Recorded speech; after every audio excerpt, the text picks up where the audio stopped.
Exercise 6.1. A firm produces extents of output of a total cost C of x is equal to 1 by 10 x cube minus 4x square minus 20x plus 7. Find the இதில் ஒரு 5 subdivision கொடுத்துறாங்க. First பார்த்தீங்கன்னா average cost function, subdivision 2 average variable cost function, subdivision 3 average fixed cost function, subdivision 4 marginal cost function, subdivision 5 marginal average cost function கேட்குறாங்க. First கொடுத்த கொஷின்லேருந்து c of x என்ற function எடுத்துங்க. So c of x is equal to 1 by 10 x power of cube minus 4x square minus 20x plus 7 எடுத்துங்க. கேட்குற கொஷினில் first பார்த்தீங்கன்னா average cost function கேட்குறாங்க. So இதோட ஆன்சர் நம்ம எப்படி கண்டுபிடிக்கலாம் பார்க்கலாம். ஸோ இதில் average cost function, so average cost is equal to இதோட ஃபார்முலா பார்த்தீங்கன்னா f of x plus k divided by x ன்னு அர்த்தம்.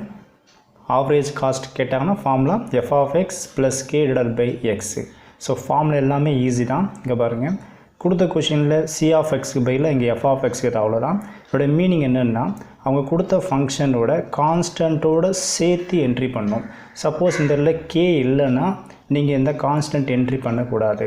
இங்கே f of x plus k இருக்கும்போது இந்த ஃபங்க்ஷன் c of x ஓட ப்ளஸ் கான்ஸ்டன்ட்டும் சேர்த்து இன்க்ளூட் பண்ணி இதில் என்ட்ரி பண்ணுறீங்க. இப்போ இதில் என்ட்ரி பண்ணிடலாம். ஸோ இதில் 1 by 10 x power of cube minus 4x square minus 20x plus 7 எடுத்துங்க. ஃபார்முலா வைஸாக டிவைட் பை எக்ஸுங்கிறது. So it is a common divide. இந்த எக்ஸ் ஒரு டேர்முக்கு ஸ்ப்ளிட் பண்ணலாம்.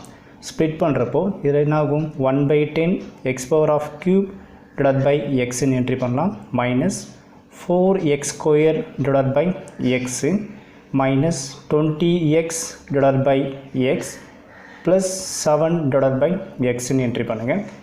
இதில் நம்ம எக்ஸால் டிவைட் பண்ண முடியும். இப்போ பார்த்தீங்கன்னா இதில் ஒரு எக்ஸ் இதில் ஒரு எக்ஸ் கேன்சல் பண்ணிடலாம்.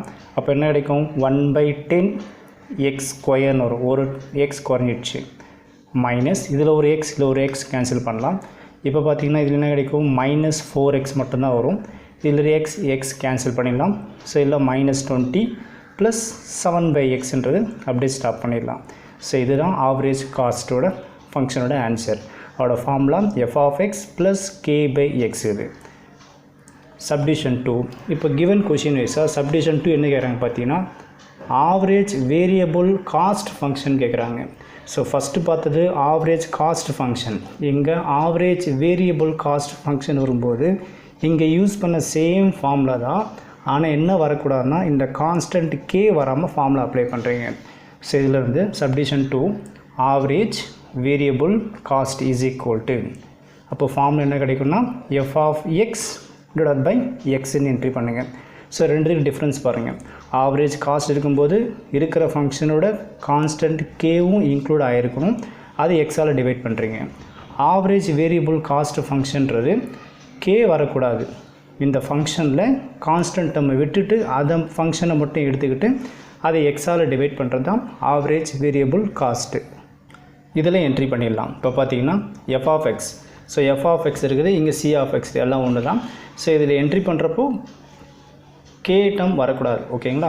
இந்த 7 கான்ஸ்டண்ட்டை மட்டும் விட்டுட்டு இந்த ரிமைனிங் டேர்ம்ஸ் எல்லாத்தையும் எடுத்து இங்கே என்ட்ரி பண்ணுங்க. அப்போ என்ன கிடைக்குன்னா 1 by 10 x power of cube minus 4x square minus 20x.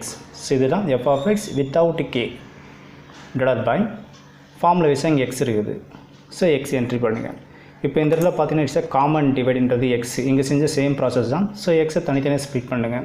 So இது என்ன பண்ணலாம்னா 1 by 10 x power of cube divided by xன்னு என்ட்ரி பண்ணலாம், minus 4x square divided by x minus 20x divided by xன்னு என்ட்ரி பண்ணுங்கள். இப்போ இதில் எக்ஸ் டேர்ம் நம்மளால் கேன்சல் பண்ண முடியும். இதில் ஒரு எக்ஸ் இதில் ஒரு எக்ஸ் கேன்சல் பண்ணிடலாம்.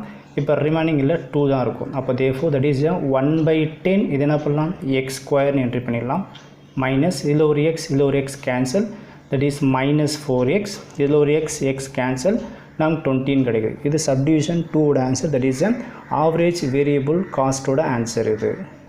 நெக்ஸ்ட் சப்டிவிஷன் 3 என்ன கேட்குறாங்க பார்த்தீங்கன்னா ஆவரேஜ் ஃபிக்ஸ்டு காஸ்ட் ஃபங்க்ஷன் கேட்குறாங்க. Subdivision 3 average fixed cost function. So இதோட ஃபார்முலா பார்த்தீங்கன்னா ஒன்லி கே தான் வரும், கே டிவைடட் பை எக்ஸ். கொடுத்த ஃபங்க்ஷன் எஃப் ஆஃப் எக்ஸ் பார்த்தீங்கன்னா அந்த எஃப் ஆஃப் எக்ஸில் கே டேர்ம் மட்டும் எடுத்துக்கிட்டு அதை எக்ஸால் டிவைட் பண்ணுறீங்க. ஸோ இந்த மூணுத்துக்கும் டிஃப்ரென்ஸ் பார்த்து படிங்க, ஈஸியான ஃபார்முலாஸ் தான். இப்போ ஃபஸ்ட்டு என்ன பார்த்தோம், ஆவரேஜ் காஸ்ட்டுன்னா கொடுத்த ஃபங்க்ஷன் அந்த ஃபுல் ஃபங்க்ஷன் கான்ஸ்டன்ட் இன்க்ளூட் ஆகி எக்ஸால் டிவைட் பண்ணுறது தான் average cost. Average variable cost வரும்போது கொடுத்த ஃபங்க்ஷனோட கான்ஸ்டண்ட்டை விட்டுட்டு எக்ஸால் டிவைட் பண்ணுறது தான் average variable cost. Average fixed காஸ்ட்னு வரும்போது அவங்க கொடுத்த ஃபங்க்ஷனில் கான்ஸ்டன்ட் மட்டும் எடுத்துக்கிட்டு அது எக்ஸால் டிவைட் பண்ணுறீங்க, அவ்வளோதான். இந்த இடத்துல average fixed cost is equal to formula is K by x. இதில் கேன்றது கான்ஸ்டன்ட், எக்ஸ் இல்லாத டேர்ம் எது 7 தானே. ஸோ இதில் 7 என்ட்ரி பண்ணுங்கள் டிவைடட் பை எக்ஸு. ஸோ இதுதான் இதை சப்டிவிஷன் 3யோட ஆன்சர். சப்டிவிஷன் 4 பார்த்தீங்கன்னா நினைக்கிறாங்க மார்ஜினல் காஸ்ட் ஃபங்க்ஷன். ஸோ இதுதான் கேர்ஃபுல்லாக அப்சர்வ் பண்ணணும். மார்ஜினல் காஸ்ட் ஃபங்க்ஷன்றது கொடுத்த ஃபங்க்ஷனை நம்ம என்ன பண்ணணும், டிஃப்ரென்ஷியேட் பண்ணு வித் ரெஸ்பெக்ட் டு எக்ஸில். எப்போது மார்ஜினல் காஸ்ட் ஃபங்க்ஷன் வரும்போது. இப்போ இதோட ஃபார்முலா இதில் என்ட்ரி பண்ணிடலாம். இப்போ பார்த்தீங்கன்னா ஃபார்முலாம் ஒன்றும் கிடையாது, ஜஸ்ட்டு டிஃப்ரென்ஷியேட் பண்ண வேண்டியது தான். ஸோ இதில் மார்ஜினல் காஸ்ட் தட் இஸ் எம்சின்னு என்ட்ரி பண்ணிக்கிறேன். மார்ஜினல் காஸ்ட்ன்றது differential with respect to x. அப்போ தேர்ஃபோர் இங்கே டி டிவைடட் பை டிஎக்ஸ்ன்னு என்ட்ரி பண்ணுங்கள். கொடுத்த சி ஆஃப் எக்ஸ் ஃபங்க்ஷன் கொடுத்தாங்க பார்த்தீங்களா, அதை அப்படியே இந்த இடத்துல என்ட்ரி பண்ணிடலாம். ஸோ சி ஆஃப் எக்ஸ்னது இந்த இடத்துல அப்படியே என்ட்ரி பண்ணுங்கள். 1/10 x power of cube minus 4x square minus 20x plus 7. எப்போ டிஃப்ரென்ஷியேட் பண்ணோம், மார்ஜினல் காஸ்ட்டு கேட்கும்போது டிஃப்ரென்ஷியேட் பண்ணுறீங்க. இந்த இடத்துல நம்ம யூஸ் பண்ணுற ஃபார்முலா பார்த்தீங்கன்னா ப்ரீவியஸ் சாப்டரில் நம்ம படிச்சிருப்போம் டிஃப்ரென்ஷியேஷனில். ஜஸ்ட் ரீகால் பண்ணுறோம் பாருங்கள். Differentiation of x power of n, இதோட ஃபார்ம் என்ன கிடைக்கும் பார்த்தீங்கன்னா n x power of n minus 1. இந்த ஃபார்மை தான் இங்கே என்ட்ரி பண்ண போகிறோம். ஃபஸ்ட்டு பாருங்கள், ஒவ்வொரு டேர்மும் டிஃப்ரென்ஷியேட் பண்ணுறோம். டிஃப்ரென்ஷியேட் பண்ணுறப்போ கான்ஸ்டன்ட் தேவையில்லை, இந்த 1/10 அப்படியே வச்சுங்க. இந்த 1/10 அப்படியே இருக்கட்டும். எக்ஸ் பவர் ஆஃப் கியூபை டிஃப்ரென்ஷியேட் பண்ணுறப்போ இது நேடும் எக்ஸ் பவர் ஆஃப் என் ஃபார்மெட்டில் தான். இதில் என்னோட வேல்யூ வந்து 3. அப்போது ஃபார்முலா வைஸாக அப்ளை பண்ணுறப்போ 3x பவர் ஆஃப் 3 மைனஸ் 1 அப்போ என்ன 3x பவர் ஆஃப் 2ன்னு வரும். அப்போ பார்த்தீங்கன்னா இதில் 3x power of 2. X power of n formula வைஸாக அப்ளை பண்ணுறப்போ பவலக நம்பரை கீழே இறக்கிட்டு ஒரு நம்பரை குறைச்சிங்க, அவ்வளோதான். மைனஸ் நெக்ஸ்ட் இந்த 4 அப்படியே இருக்கட்டும். அதே மாதிரி 4ன்றது கான்ஸ்டன்ட்டு. எக்ஸ் ஸ்கொயரை டிஃப்ரென்ஷியேட் பண்ணுறப்போ 2xன்னு வரும். அதே மாதிரி ஃபார்முலா வைஸாக இந்த பவர் நம்பர் கீழே இறங்க 2ன்னு வரும். 2x பவர் ஆஃப் 2 மைனஸ் 1 அப்போ என்ன நமக்கு கிடைக்கும், 1ன்னு வந்துடுமா. அப்போ இதுலேருந்து 2x பவர் ஆஃப் 1ன்னு வரும். அது எக்ஸ் பவரில் 1 என்ட்ரி பண்ணாலும் சரி விட்டாலும் சரி. ஸோ இதுலேருந்து 4 × 2xன்னு கிடச்சிக்குது. மைனஸ் டைரெக்டாகவே எக்ஸை டிஃப்ரென்ஷியேட் பண்ணுறப்போ 1. ஸோ இந்த இதில் டி பை டிஎக்ஸ். ஸோ எக்ஸை டிஃப்ரென்ஷியேட் பண்ணுறப்போ 1 ஆகிடும். அப்போ இது 1 ஆகிடும். அப்போ இது -20. நெக்ஸ்ட்டு இந்த இதில் எக்ஸ் டேர்மே கிடையாது, இட்ஸ் ஏ கான்ஸ்டன்ட். கான்ஸ்டன்ட் நம்ம டிஃப்ரென்ஷியேட் பண்ணுறப்போ இது 0 ஆகிடும். அப்போ இதுலேருந்து பார்த்தீங்கன்னா இதோட ஆன்சர் என்ன கிடைக்கும்னா இது 1/10, இது 3x² minus 4 2s are 8x -20. So இது மார்ஜினல் காஸ்ட்டோட ஆன்சர். நெக்ஸ்ட்டு பார்த்தீங்கன்னா இந்த இடத்துல ஜஸ்ட்டு ஸ்டூடெண்ட்ஸ் கன்ஃபியூஸ் பண்ணிப்பீங்க. அதாவது 7 டிஃப்ரென்ஷியேட் பண்ணுறப்போ 0ன்னு, ஏன்னா இந்த இடத்துல எக்ஸ் டேர்ம் கிடையாது, அதனால் கான்ஸ்டன்ட்டை டிஃப்ரென்ஷியேட் பண்ணுறப்போ 0. ஓகேங்களா. அப்போ இது சம்டைம் என்ன பண்ணுங்க ஸ்டூடெண்ட்ஸ், இது 0 தானே, ஏன் இது நீங்கள் 1/10 போட்டு x³ டிஃப்ரென்ஷியேட் பண்ணுறப்போ 3x² போட்டின்னு கேட்பாங்க. நல்லா அப்சர்வ் பண்ணி பாருங்கள். இது ப்ராடக்ட்டில் இருக்குது 1/10 × x பவர் ஆஃப் கியூப்னு இருக்குது. ப்ராடக்ட் டேர்ம் இருக்கும்போது கான்ஸ்டன்ட் டேர்மை நீங்கள் டிஃப்ரென்ஷியேட் பண்ணக்கூடாது, அது அப்படியே தான் இருக்கணும். x³ மட்டும் நீங்கள் டிஃப்ரென்ஷியேட் பண்ணணும் எப்போது ப்ராடக்ட்டில் இருக்கும்போது. இதே இந்த டேர்ம் வந்து செப்பரேட்டாக இருக்கும்போது 1/10 0 ஆகிடும். அதாவது ஃபார் எக்ஸாம்பிள் பார்த்தீங்கன்னா இந்த இடத்துல 1/10 plus x power of cube இருக்குன்னு வச்சிங்களேன். இப்போ 1/10 வேறு x³ வேறு. அப்போ 1/10 மட்டும் டிஃப்ரென்ஷியேட் பண்ணுறப்போ 0 ஆகிடும். அப்போ ஒன்லி x³ மட்டும் டிஃப்ரென்ஷியேட் பண்ணலாம். ஸோ இது நமக்கு பேசிக். இது கன்ஃபியூஸ் பண்ணிக்காதுங்க. ப்ராடக்ட்டில் எக்ஸ் கான்ஸ்டன்ட் டேர்ம் இருக்கும்போது அது 0 பண்ணக்கூடாது. கான்ஸ்டன்ட் அப்படியே ஸ்டாப் பண்ணிட்டு x³ மட்டும் டிஃப்ரென்ஷியேட் பண்ணுறீங்க. இப்போது ப்ராடக்ட்டில் இண்டிவிஜுவலாக கான்ஸ்டன்ட் இருக்கும்போது அதை டிஃப்ரென்ஷியேட் பண்ணுறப்போ 0 ஆகிடும். இது மார்ஜினல் காஸ்ட்டோட ஆன்சர். அடுத்தது பார்த்தீங்கன்னா லாஸ்ட் சப்டிவிஷன் என்ன கேட்குறாங்கன்னா மார்ஜினல் ஆவரேஜ் காஸ்ட் ஃபங்க்ஷன் கேட்குறாங்க. ஸோ ரெண்டுத்துக்கும் டிஃப்ரென்ஸ் இருக்குது. மார்ஜினல் காஸ்ட் ஃபங்க்ஷன்றது கொடுத்த ஃபங்க்ஷனை அப்படியே எக்ஸில் டிஃப்ரென்ஷியேட் பண்ணுறது தான் மார்ஜினல் காஸ்ட் ஃபங்க்ஷன். இங்கே கேட்குறது மார்ஜினல் ஆவரேஜ் காஸ்ட் ஃபங்க்ஷன் கேட்குறாங்க. ஸோ மார்ஜின் வந்தாலே டிஃப்ரென்ஷியேஷன் தான். அது எதை டிஃப்ரென்ஷியேட் பண்ணுறோன்னு கேட்குறாங்க பாருங்கள். ஆவரேஜ் காஸ்ட் ஃபங்க்ஷன் கேட்குறாங்க. நாம் ஏற்கனவே ஆவரேஜ் காஸ்ட் ஃபங்க்ஷனோட ஆன்சர் இங்கே இருக்குதா? ஸோ இதை நம்ம என்ன பண்ணணும்னா வித் ரெஸ்பெக்ட் டு எக்ஸில் டிஃப்ரென்ஷியேட் பண்ணுறீங்க. இதுதான் என்னது marginal average cost function.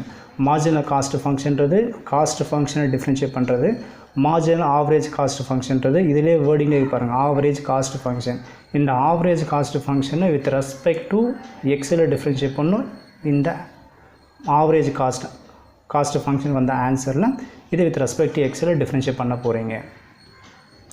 Subdivision 5 marginal average cost is equal to formula பார்த்தீங்கன்னா differentiation of d by dx of average cost வரும். இந்த இடத்துல d by dx என்ட்ரி பண்ணிட்டு ஆவரேஜ் காஸ்ட்டோட ஆன்சர் என்ட்ரி பண்ணுங்கள். சப்டிவிஷன் 1ல் போட்டோம் பார்த்தீங்கன்னா ஆவரேஜ் காஸ்ட்டோட ஆன்சர் இதில் என்ட்ரி பண்ணுங்கள். நான் ஃபார்முலா வைஸ் அதை அப்ளை பண்ணிட்டேன். இஸ் ஈக்குவல் டு இதை வித் ரெஸ்பெக்ட் டு எக்ஸில் டிஃப்ரென்ஷியேட் பண்ண போகிறீங்க. இப்போ 1/10ன்றது கான்ஸ்டன்ட் அப்படியே இருக்கட்டும். எக்ஸ் ஸ்கொயர் டிஃப்ரென்ஷியேட் பண்ணுறப்போ 2x x power differentiation of x power of n formula வைஸாக அப்ளை பண்ணுறப்போ எக்ஸ் ஸ்கொயர் டிஃப்ரென்ஷியேட் பண்ணுறப்போ நமக்கு என்ன கிடைக்கும் 2xன்னு வந்துடும். -4 கான்ஸ்டன்ட்டு எக்ஸை டிஃப்ரென்ஷியேட் பண்ணுறப்போ அது 1 ஆகிடும். 1 × 4 4 என்ட்ரி பண்ணிடலாம். இந்த இடத்துல பார்த்தீங்கன்னா 20 பக்கத்தில் என்ன கிடையாது எக்ஸ் டேர்மே கிடையாது. அப்போ கான்ஸ்டன்ட் இதில் டிஃப்ரென்ஷியேட் பண்ணால் இது 0. நெக்ஸ்ட்டு ப்ளஸ் இந்த இடத்துல 1/x 1/x டிஃப்ரென்ஷியேட் பண்ணுறப்போ -1/x². இது ரிசல்ட் இது இங்கே பாருங்கள். டிஃப்ரென்ஷியேஷன் ஆஃப் எக்ஸை டிஃப்ரென்ஷியேட் பண்ணுறப்போ ஆன்சர் டேரெக்டாக எக்ஸை டிஃப்ரென்ஷியேட் பண்ணுறப்போ எக்ஸோட ஆன்சர் வந்து 1ன்னு வந்துடும். இது மெமரிஸ் பண்ணுங்கள். நிறைய சம்மில் யூஸ் பண்ணுறப்போ நமக்கு யூஸ்ஃபுல்லாக இருக்கும். டிஃப்ரென்ஷியேஷன் ஆஃப் 1/xஐ டிஃப்ரென்ஷியேட் பண்ணுறப்போ -1/x². இங்கே 1/x இருந்தால் இது -1/x². இப்போ பாருங்கள் 1/x 7 விட்டுருங்க. 1/xஐ டிஃப்ரென்ஷியேட் பண்ணுறப்போ -1/x². நியூமரேட்டரில் ஆல்ரெடி என்ன இருக்குது 7 இருக்குது. அப்போ என்ன ஆகிடும் -7/x² வந்துடும். இங்கே ப்ளஸ் இது மைனஸ். அப்போ ப்ளஸ் இன்ட்டு மைனஸ் என்ன ஆகிடும் இந்த இடத்துல மைனஸ்ன்னு இந்த இடத்துல என்ட்ரி பண்ணிடலாம். ஸோ இந்த இடத்துல -7/x². ஓகேங்களா. 1/xஐ டிஃப்ரென்ஷியேட் பண்ணுறப்போ -1/x². நியூமரேட்டர் ஒரு 7 இருக்கிறதுனால 1 × 7 7 இங்கே plus into minus. So -7/x² கிடைக்கும். ஸோ இதுதான் இந்த சம்மோட ஆன்சர். நம்மளை அதை சிம்பிளிஃபை பண்ண சிம்பிளிஃபை பண்ணிடலாம். இதை கேன்சல் பண்ணுறப்போ இது 2 டேபிள் கேன்சல் 5 டைம்ஸ் வருமா. அப்போ என்ன பண்ணால் இது x/5ன்னு என்ட்ரி பண்ணிடலாம். நெக்ஸ்ட்டு ஒரு -4 0 விட்டுடுங்க -7/x². ஸோ இதுதான் இந்த சம்மோட ஆன்சர்.